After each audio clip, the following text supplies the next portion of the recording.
Hello everyone and welcome. I have been driving the 2017 Subaru Impreza, which got me curious about how its all-wheel drive system works, which got me curious about how the other Subaru all-wheel drive systems work, and so here we are with all four different systems that Subaru currently employs as their all-wheel drive setups. So we're going to work our way through all four of them. Now, the Impreza that I'm driving has a CVT, so it uses an active torque split system, but we're going to start off with the simplest system, the viscous center differential. This is actually what I have in my Crosstrek. So up front we have the engine that is sending power to the transmission, from the transmission to a viscous center differential, which splits that torque 50-50 front to rear, so it sends it to that front differential and the rear differential. Up front you have an open diff, in the rear you also have an open diff. And that's the general layout that Subaru uses in any of their manual transmission vehicles which are currently sold. And a lot of these actually date back and are still relevant 10, 15, 20 years ago as far as some of the models. There are some minor changes which have been made to some of them, but overall a lot of these systems are still relevant even if you have an older Subaru. Probably applies that if you have a manual transmission, it's very similar to this style. So the current Impreza, WRX, Crosstrek, and Forester all use this setup.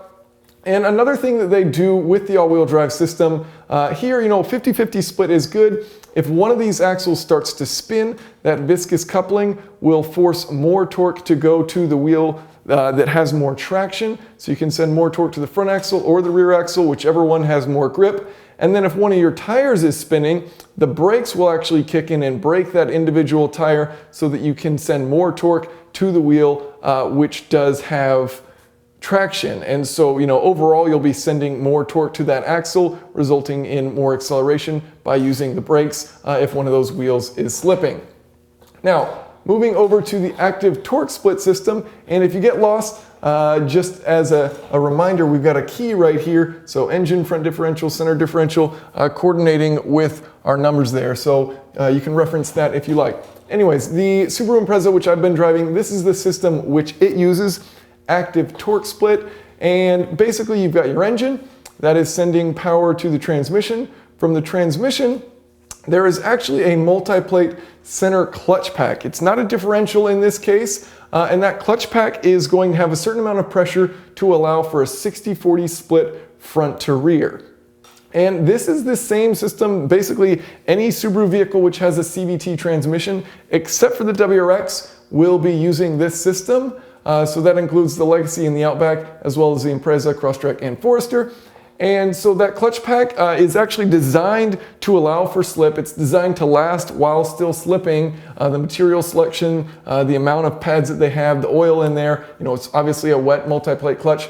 And so it applies a certain amount of pressure for a nominal 60-40 split. And then if you have a reduction of traction on one of these axles, you can lock up that clutch pack, apply more pressure, and send torque to the wheels which need it. You also, and that split is of course going to an open differential and an open rear differential, just like with the manual transmission version. And this was also used on 4-speed automatics. Some of the older Subarus that used 4-speed automatic transmissions had this system in them. Now the reason it's called active is because it's not just waiting for wheel slip in order for it to lock this up. It's also looking at certain engine sensors and vehicle sensors, throttle, transmission sensor, ECU, wheel speed sensors, and it's taking in all that data and saying, okay, is this a scenario where it's likely that, there may be a loss of traction? If you're flooring it, then you're probably gonna have more weight on the rear, so it'll apply pressure to that clutch pack so that you can get more power to the rear wheels, things like that. So it's gonna have a logic built in based on what you're doing, based on how you're driving, to adjust that multi-plate clutch, and that's why they call it active. So moving right along to the variable torque distribution, and this is a pretty cool setup. This is only used in the CVT WRX. The manual WRX using this system, similar to the other vehicles, the only vehicle currently using this variable torque distribution is the CVT WRX. Now it was also used in Subaru's 5-speed automatic transmission vehicles in the past. Of course they don't have those today. And none of this relates to the Subaru BRZ because it's rear-wheel drive. We're just talking about all-wheel drive here. So, basic layout, you have your engine to the transmission that is sending power to both a center differential, a planetary style center differential, which has through gearing a nominal torque split of 45 to the front, 55 to the rear. And so the reason it's a little different than these setups, a little more going to the rear, is to reduce understeer because, you know, during acceleration you want to be able to send more power to the rear wheels. So that's what they're allowing for sport-oriented vehicles like the WRX. It makes sense to have a rear bias. So that's what they've done.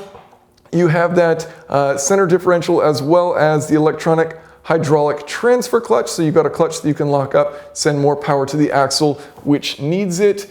And this number 6 here is just our transmission control module, so it'll adjust how much lockup you have depending on the scenario. If you need to send more torque to one axle, you can.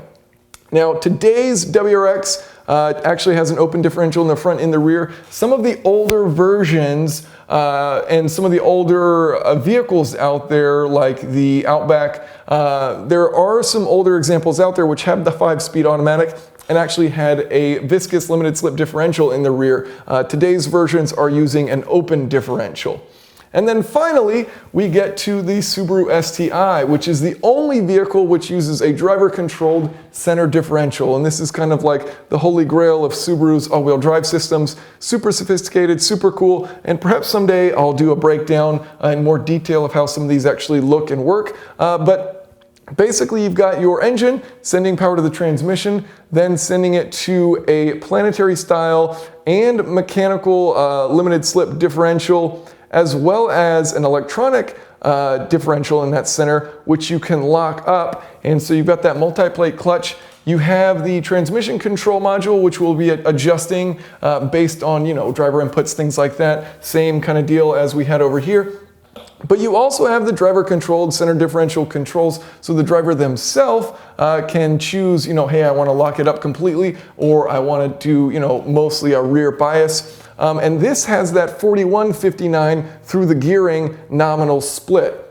And so that split, you know, even more aggressive, sending more power to the rear wheels, make it a little bit more agile, make it a bit more, less understeer prone, and, you know, a more agile, more capable performance vehicle because you're gonna have weight transfer to the rear as you're accelerating hard, and it has a decent amount of power. Now in the front you have a helical limited slip differential, in the rear you have a torsion limited slip differential, and then in the center you've basically got two differentials, a mechanical limited slip diff, and then you also have an electronic locking clutch, multi-plate clutch there.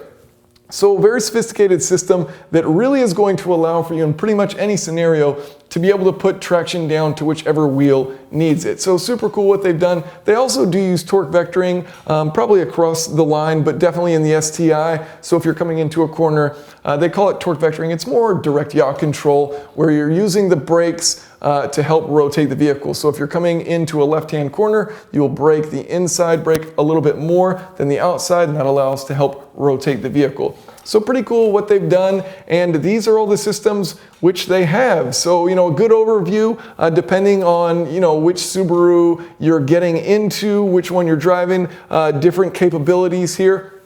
Is there one that's necessarily the best? Well, from a grip standpoint, that's going to offer you the most than this one.